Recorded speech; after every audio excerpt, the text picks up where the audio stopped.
تو یہ قہوہ اگر پی لیا جائے بہت جلد اس سے سکون حاصل ہو جاتا ہے۔ اچھا جی، یعنی 2 قہوے آپ نے بتا دیے ہیں، ایک ادرک والا اور لونگ والا، اور وہ ایک ابتدائی طور پر جی یہ مستقل علاج کے لیے کافی ہوتا ہے۔ اگر 2-3 مہینے اس کو لگاتار صبح کے وقت پی لیا جائے اور ساتھ عطریف الاسخدوس رات کو روزانہ کھایا جائے تو انشاءاللہ ایک نہیں سینکڑوں مریض ہیں جو اس سے ٹھیک ہو چکے ہیں۔ درد شقیقہ کے علاج کے ضمن میں اسلامی تعلیمات کی روشنی میں میرا یہ ذاتی تجربہ ہے، ایک نہیں بہت سارے مریضوں پر کیا گیا ہے کہ اگر سجدہ لمبا کیا جائے، اچھا جی، 3 دفعہ سبحان ربی الاعلیٰ کہنے کی بجائے کوئی لمبی دعا پڑھ لی جائے یا سبحان ربی الاعلیٰ کو 5 سے 7 دفعہ پڑھ لیا جائے تو اس سے 2 فائدے حاصل ہوتے ہیں۔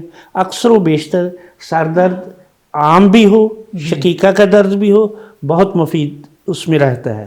دوسری چیز یہ ہے کہ یہ ایک مشاہدہ ہے کہ جس وقت ہم سر زمین پر رکھتے ہیں تو اس وقت دماغی قدورتیں، جی جی، دماغ کے اندر پائے جانے والے فضول مادے، ان کی دوران خون تیز ہو جانے کی وجہ سے وہ دور ہو جاتے ہیں، بالکل صحیح۔ لہٰذا اس سے بہت فائدہ حاصل ہوتا ہے۔